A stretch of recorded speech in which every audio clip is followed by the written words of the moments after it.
नमस्कार दोस्तों, आप सभी का बहुत बहुत स्वागत है अपने संस्कृत वेदांत यूट्यूब चैनल पे।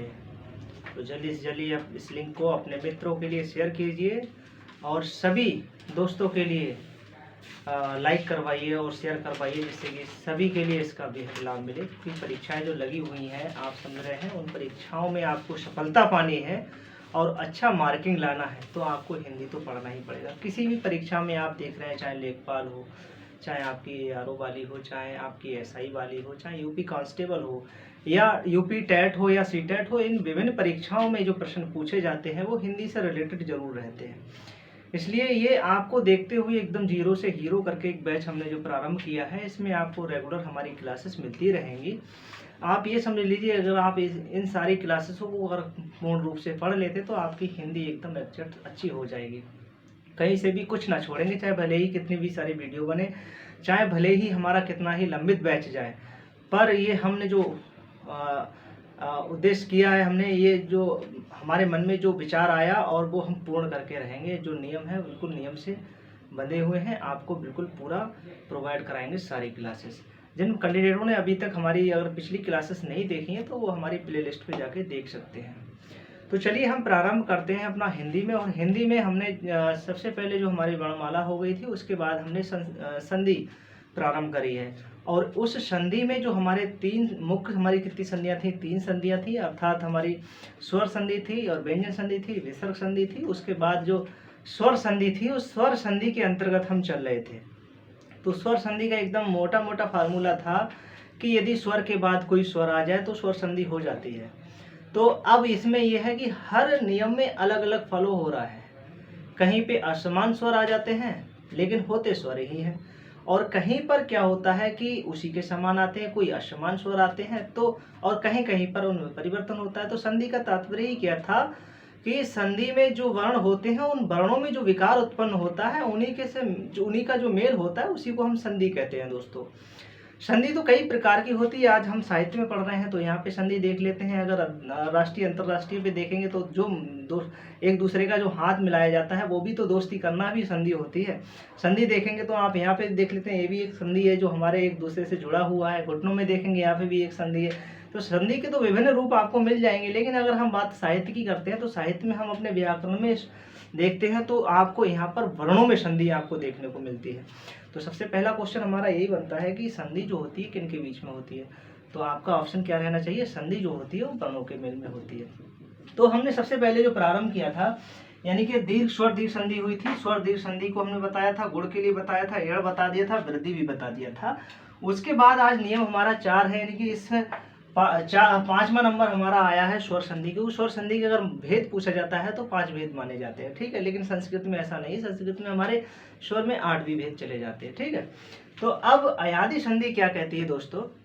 अयादि संधि कहती है कि यदि आपके ए हो, ऐ हो, ओ हो और औ हो, यदि आपको ये वर्ण मिल जाए, उसके बाद कोई असमान वर्ण हो, लेकिन हो कौन सा, स्वर ही हो दोस्तों, ऐसा नहीं कोई व्यंजन आ जाए।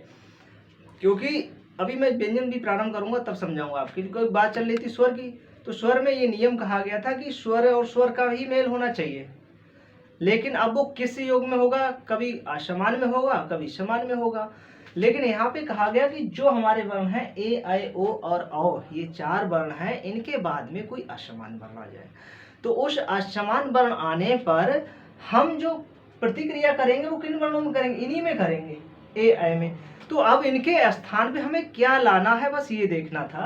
तो ये देखिए यहाँ पर हमने लिख भी दिया है, कहा कि भाई जो हमें क्या लाना है, जैसे हमने वर्ण हमारा था ए, तो ए के स्थान पर ऐ लाना था, ए के स्थान पर ऐ लाना था, ऐ के स्थान पर आय लाना था, ओ के स्थान पर औ लाना था, औ के स्थान पर औ लाना है।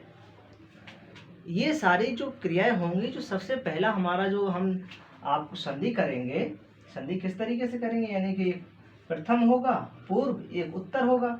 तो दोनों तरफ हमारे यहाँ वर्णों में होती है। तो यहाँ में इसमें ये इस वर्ण में जो हमारी प्रतिक्रिया होगी इसी स्थान पे हमें लाना होगा। यानी कि जो हमारा ये वर्ण होगा, इस वर्ण पे हमें लाना होगा। उसमें देखना पड़ेगा कि क्या है, ए के स्थान पर क्या करना है, ए के स्थान पर क्या करना है, ओ के स्थान पर क्या करना है, या औ के स्थान पर क्या करना है। तो वो देख लीजिए आप, यहाँ पे ए के स्थान पर ए कर दिया गया है, आई के स्थान पर आई कर दिया गया है, ओ के स्थान पर अव कर दिया गया है, औ के स्थान पर आव कर दिया गया है। तो अब हम उदाहरण देख लेते हैं। कुछ ऐसा होता है कि इसमें जरूरी होता है कि हमें देख के ही हम बता देते हैं इसमें कौन सी संधि है और कितनी मात्राएं जाएंगी, क्योंकि ज्यादातर अब दोस्तों ये पूछ रहा है कि ऐसे नहीं पूछ रहा है कि संधि क्या है, बस ये पूछता है कि इसमें संधि कौन सी है, शब्द दे देगा और कहेगा बताइए इसमें संधि कौन सी है। तो देखिए ये नियम आप ध्यान रखिएगा इस नियम को। जैसे हमने एक शब्द ले लेते हैं, जैसे शब्द हमने ले लिया एक नायक शब्द ले लिया, क्या ले लिया, नायक। तो अब देखिए नायक शब्द है, यदि आप यहाँ पर थोड़ा सा दिमाग लगाएंगे तो इसी में आप संधि निकाल सकते हैं, क्योंकि शब्द अब आपको ऐसा ना देकर बल्कि विच्छेद दे देता है, और विच्छेद में कभी एक मात्रा, कभी दो मात्रा, कभी एक भी मात्रा ना लगा के आपसे पूछ लेता है कि बताइए इसमें कौन सी संधि है। तो आप पे वहाँ पे गलती भी हो सकती है, वहाँ पर आप पे गलती भी हो सकती है। क्या हुआ, सही है। तो उसके बाद में अब देखिए नायक जो चला शब्द, उस नायक में हमने क्या करा, देखिए यहाँ पर दिख रहा है आपको, यहाँ पर ये इतना देखिए, अगर ना हम यहाँ पे हलंत कर दें तो इसके बाद में दीर्घा दिख रहा है और उसके बाद यह दिख रहा है, क्या दिख रहा है, यानी कि आय, आय दिख रहा है ऐसे करके, और इधर क्या है, इसमें निकालेंगे तो अक हो गया। अब एक मोटा तरीका है, मतलब इसमें कोई आपको संधि नहीं करनी, बल्कि यहीं से एकदम यहीं से पकड़ना है केवल। जरूरी नहीं है कि हम इसका विच्छेद करें, क्योंकि हम कंपटीटर हैं, कंपटीशन में है, कंपटीशन में जरूरी नहीं होता पूरा हम एक्सप्लेन करके तब उसका आंसर लगा के तब लगाएं, ऐसा नहीं होता है। हमें ट्रिक देखनी पड़ती है कि कितना शॉर्ट हो सके तो शॉर्ट हम कर सकें। अब यहाँ पे देखिए, जैसे कि अब आय शब्द आया है, तो अब आय का देखेंगे फार्मूला कि आय हमारा कहाँ आया। देखिए आय हमारा यहाँ पे आया है, और आय की मात्राएं अगर देखेंगे तो जो हमारा ए होता है, जैसे ए है, इसकी एक मात्रा आपको ऐसे मिलेगी, जैसे ही आपको ए मिलेगा इसकी आपको दो मात्राएं मिल जाएंगी, जैसे ही आपको ओ दिखेगा उसकी मात्रा आपको ऐसे मिलेगी, और जब औ देखेंगे तो आपको ऐसे दो मात्राएं लगी मिलेंगी। ठीक है, इसमें खड़ी पाई भी होती है, इसमें पाई खड़ी पाई नहीं होती है बल्कि मात्राएं होती है। तो अब इसमें देखना है कि जो हमारा शब्द ना है तो उसमें हमारी कै मात्राएं जाएंगी। तो इसमें जो मात्राएं जाएंगी तो हम क्या करेंगे, इस शब्द को बनाने के लिए दो मात्राएं लाएंगे, नए प्लस अका करें अक। अब नए प्लस अक करा तो अब वहां पर आपको जो ऑप्शन देगा, हो सकता है वो आपको नए की जगह एक मात्रा लगा दे, कहे भाई ने बताओ, या ने प्लस अक कर दे, या फिर आपको यहाँ पर एक भी मात्रा ना लगाए। तो बस यहाँ पे ये देखना है, अगर हम इसको सिद्ध और करेंगे, आगे बढ़ाएंगे, तो ना है, ना को हलंत करेंगे, प्लस इसमें मात्रा क्या है, दो है, तो दो की मात्रा क्या है, अय है यहाँ पर, और प्लस यहाँ पर क्या है, अक है। तो अब अय के स्थान पर हमें क्या करना था, आय करना था, तो अय के स्थान पर हमने क्या कर दिया, आय कर दिया, हलंत रहा। तो ना देखिए हलंत रहा है, प्लस इसमें आय लिखा गया, और आय के बाद में यहाँ पर अक आ गया, क्या आ गया, अक आ गया। अब इसमें जब हम इसको देखिए जोड़ेंगे तो ना में दीर्घा करेंगे तो क्या हो गया, ना हो गया, और यह हमारा ये है, और ये हलंत है, हलंत युक्त यानी कि व्यंजन है, व्यंजन में जब हम स्वर मिला देंगे तो हमारा पूर्ण हो जाएगा, 24 कैरेट हो जाएगा, और ये का हो गया। तो देखिए नायक शब्द यहाँ पर ऐसे सिद्ध हो गया। तो ये रहा एक शब्द, आपके लिए दो मात्राओं वाला बताया है, यहीं पे हम आपको एक मात्रा वाला भी बताते हूँ। मैं समझ रहा हूँ कि आपको बहुत अच्छे से समझ में भी आ गया हो। अगर कहीं पे कोई प्रॉब्लम किसी के लिए होती है तो आप कमेंट बॉक्स में जरूर लिख के भेजिएगा, आपकी समस्या का समाधान जरूर करेंगे आप। अब देखिए यहाँ पर दूसरा एक शब्द देख लेते हैं, ये नायक यानी कि दो मात्राओं वाला था। अब यहाँ पर जैसे हमने शब्द देख लिया, एक हमने शब्द देखा, पवन देखा, अब पवन शब्द देखा। अब यहाँ पर देखिए आपको क्या दिख रहा है, यहाँ पे केवल एक ही दिख रहा है, यानी कि अगर यहाँ से निकालेंगे तो पा हलंत करके क्या है, इसमें अव है, क्या है, अव है, और प्लस यहाँ पर अन है। बस इतने ही में यहाँ पे संधि हो पता लग गई। यहाँ पर हमें जब आपको दीर्घ मिलेगा तो दो मात्राएं चली जाएगी, जब एक मिलेगा तो आपकी एक ही मात्रा रहेगी। अब देखिए हमें आगे इसको संधि उड़ाना है। तो पा है, तो पा का स्वाभाविक बात है पो करेंगे और प्लस क्या करेंगे, अन करेंगे। क्या करेंगे, अन करेंगे। अब देखिए, अब पा को हम हलंत करेंगे और इसमें मात्रा क्या है, ओ की है, तो प्लस हम यहाँ पे क्या करेंगे, ओ करेंगे और प्लस यहाँ पर अन हमारा है ही है। अब ओ के स्थान पर हमें लाना है, क्योंकि जो हमारा परिवर्तन हो रहा है वो किसमें हो रहा है, ए, ऐ, ओ और औ में हो रहा है। अब ओ जो आया है उस ओ के स्थान पर क्या करना था, हमें औ करना था। क्या करना था, औ करना है, क्योंकि जो परिवर्तन हम किस में कर रहे हैं, ए का ऐ कर रहे हैं, ऐ का आय कर रहे हैं, ओ का औ कर रहे हैं और औ का आओ कर रहे हैं। अब ऐसी स्थिति में जब हमारा अब हमें प्राप्त हो गया, तो हमने पा है, पा को हम जब इसमें जोड़ देंगे स्वर आ जाएगा, तो पा हो गया और वाह, ये हमारा वाह हो गया और इसमें ये आ हमारा इसमें आ जाएगा पा और ये ना, तो पवन शब्द हमारा यहाँ पर सिद्ध हो गया। ये पवन शब्द हमारा सिद्ध हो गया, यानी कि एक मात्राएं दो मात्राएं वाला हमने बताया आपके लिए। यहीं पे आपको और बताते हैं एक दो शब्द। जैसे आप देखिए, इतना समझ चुके होंगे, थोड़ा एक्सपेरिमेंट आप भी करिएगा। आपने जो भी कोई बुक हो आप उससे लेके आप बना सकते हैं शब्द के लिए। उसके बाद में आप जैसे शब्द आपको दिखाते हैं, जैसे भावुक है, भावुक शब्द लेते हैं। शब्द क्या है, भावुक। अब भावुक शब्द को बनाएंगे, तो जो भावुक शब्द है अब यहाँ पे देख सकते हैं, यहाँ से निकाल सकते हैं। कैसे निकालेंगे, जो भावुक शब्द है हमारा, इसमें क्या है, हमारा भव प्लस उक है। क्या है, भव प्लस उक है। अब देखिए यहाँ पर भा हमारा क्या है, हलंत करेंगे, इसमें क्या है, औ मात्रा है। क्या मात्रा है, दो मात्रा है और प्लस उक है हमारा यहाँ पर। अब इसमें औ के स्थान पर क्या लाना है, हमें औ के स्थान पर आओ लाना है, तो यहाँ पर हमने आओ रख लिया।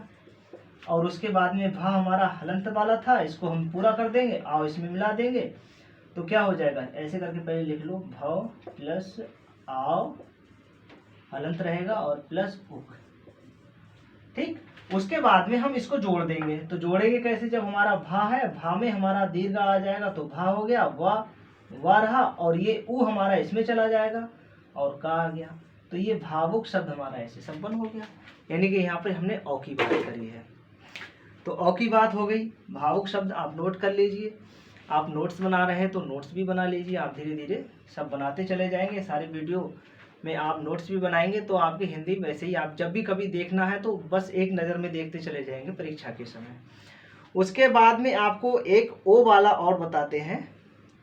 पवन हो गया, ओ वाला हो गया, ए वाला हो गया, ए वाला हो गया। जैसे नयन वाला देख लेते, ए वाला। जैसे शब्द है हमारा नयन। शब्द क्या है, नयन, नयन। अब देखिए, अब नयन को है तो यहाँ से दिख रहा है क्या है, ऐ आ रहा है। तो ऐ कहाँ पे आ रहा है, देखिए यहाँ पर आ रहा है आपके लिए। देखिए तो क्या करेंगे, ने और प्लस अन। अब ना हलंत हो गया और यहाँ पर ए प्राप्त हुआ और प्लस अन हो गया। अब ए के स्थान पर क्या रखना है, ऐ रखना है। और यहाँ पर अब देखिए ना हमारा हलंत रहा, ऐ आ गया और प्लस अन आ गया। तो अब इनको जोड़ देंगे तो क्या हो जाएगा, ना आ हमारा ना में आ गया और या में हमारा ये आ गया। तो ये ना, नयन शब्द हमारा संपन्न हो गया। देखिए ये आपको वर्ण तो जरूर आना चाहिए, वर्ण विच्छेद तो जरूर आना चाहिए कि वर्ण कैसे हमारे टूटते हैं।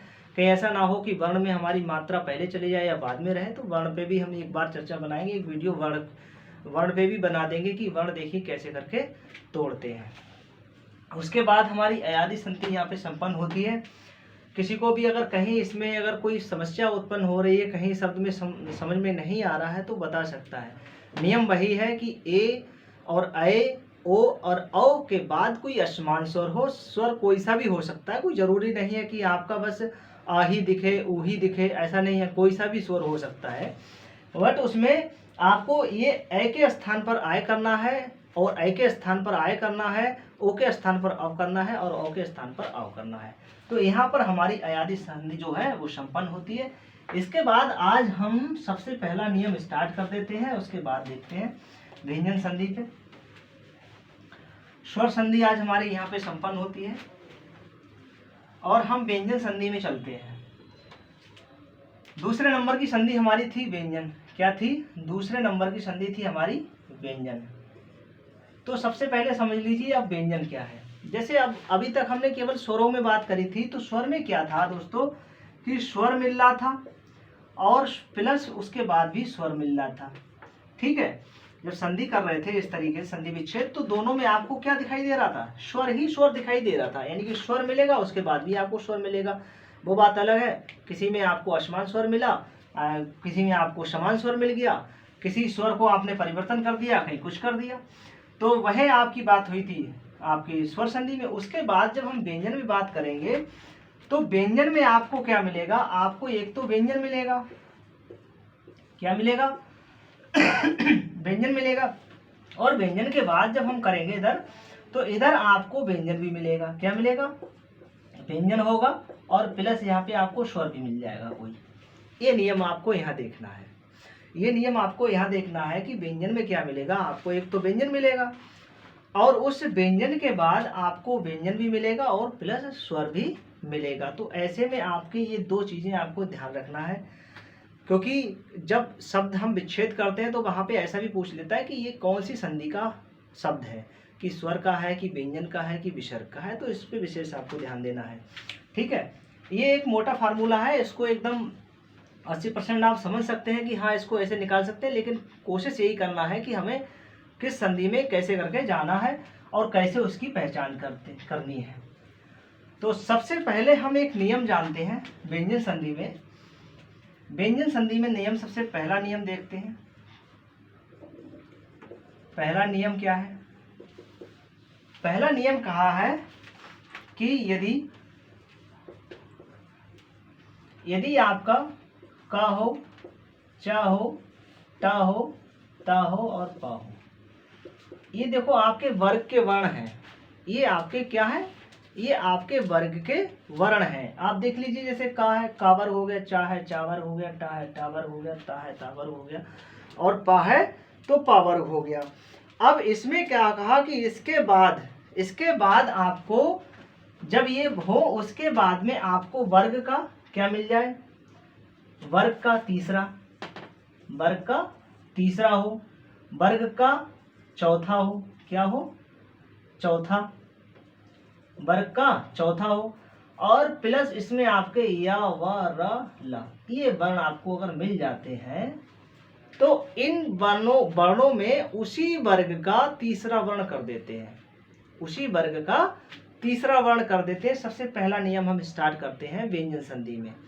तो इसमें कहा गया कि जब का, चा, टा, ता, पा वर्णों के बाद किसी वर्ग का तीसरा या चौथा वर्ण आए, तो उसमें उसके बाद यदि आपको या, वा, रा, ला और हा, ये भी वर्ण आपको जो ऊष्म वर्ण है, अगर ये मतलब जो अर्ध व्यंजन स्वर है, ये भी आपको अगर यदि मिलता है, तो ये वर्ण मिलने पर क्या करना है? उसी वर्ग का क्रमशः आपको तीसरा वर्ण करना है, उसी वर्ग का करना है। अब जैसे कैसे करना है, जैसे हम एक उदाहरण लेते हैं। सबसे पहले उदाहरण ले लिया हमने दिगंबर। क्या ले लिया? दिगंबर शब्द क्या है? दिगंबर। अब इसको जब हम विच्छेद करेंगे तो क्या करेंगे? इसे दिक करेंगे और प्लस अंबर। क्या करेंगे? दिक प्लस अंबर। अब देखिए, अब दिक प्लस अंबर, अब आपको ऐसा मिलेगा, कहेगा बताइए किस संधि का है, किस संधि के भेद का है? तो आप क्या कहेंगे? ये व्यंजन का है। अब देखिए इसे बदला कैसे गया है, तो इस का को देखिए, ये का वर्ग मिल गया आपको, का मिल गया। उस का का हमें करना कौन सा है? तीसरा। उस का का करना कौन सा है? तीसरा। तो अब उस वर्ग का जाएंगे तो का, ख, ग, यानी कि गा आ रहा है। इस वर्ग के हिसाब से जो का है, इसके स्थान पर क्या करना है? गा। और वो भी जब ये हलंत रहेगा तो ये भी आपको हलंत ही मानना पड़ेगा। तो अब देखिए यहाँ पर आपने क्या कर दिया? दिग कर दिया और हलंत कर दिया, और उसके बाद क्या था हमारा? अंबर था। क्या था? अंबर था। तो अब ये जो आ है हमारा गा में मिल जाएगा, तो ये पूर्ण हो जाएगा। तो क्या हो जाएगा? देखिए ये आपका दिगंबर शब्द ऐसे संपन्न हो गया। यानी कि आपको ये फार्मूला अगर याद हो जाएगा तो शब्द आपको कैसा भी हो आप बना सकते हैं। एक दो उदाहरण और आपके लिए इसी के देता हूं। दिगंबर हो गया। हमें ध्यान रखना है कि आपको काहो, चाहो, टाहो, ताहो, पाहो, उसके बाद में आपका कोई सा तीसरा वर्ण हो या चौथा हो या अलावा या हा हो, तो हमें क्रमशः इनके स्थान पर वर्ग का तीसरा वर्ण करना है। जैसे और देख लेते हैं, इसके उदाहरण हम देखते हैं। जैसे वागीश है, जैसे क्या है, वागीश है। वागीश शब्द को भी आप बना सकते हैं। जैसे आपका ऋग्वेद है, दूसरे नंबर पे आप जैसे आपका ऋग्वेद है, आप बना सकते हैं। देखिए क्या होगा, ये वाक हो जाएगा, वाक हो गया क्योंकि गा है। देखिए अब गा को हम जब आप विच्छेद करेंगे तो का हो जाएगा, वाक प्लस इस। अब इस का को हमने क्या कर दिया, गा कर दिया। क्या कर दिया, गा कर दिया। तो वाह हमारा ये हो गया और गा हो गया हलंत, क्योंकि हलंत में रहेगा, और प्लस हमारा ईश हो गया। अब इनको जोड़ेंगे तो क्या हो जाएगा, वागीश शब्द आपका बन जाएगा। वाह गा है, गा में दीर्घ आ जाएगी, वागीश, ये शब्द हमारा ऐसे बन गया। ऋग्वेद है तो आप क्या कहेंगे, इसको ऋक कर देंगे। क्या कर देंगे, ऋक कर देंगे, और प्लस क्या करेंगे, वेद कर देंगे। तो का के स्थान पर क्या हो गया, गा हो गया। अब इसको जब हम करेंगे तो क्या हुआ, ये हमारा ऋक हो गया, ऋग, ये गा हमारा हलंत रहा और वेद हमारा ये आ गया, तो ये ऋग्वेद हो गया। इसी तरीके से विभिन्न सूत्र आप और भी आप इसके उदाहरणों को करना, और भी और कहीं किसी आपको कहीं दिक्कत हो रही तो आप उसमें ज़रूर लिख के भेज दिएगा, आप उसका समाधान जरूर करेंगे। तो आज के लिए बस इतना ही रखते हैं, नेक्स्ट वीडियो में फिर मिलते हैं। जय हिंद, वंदे मातरम।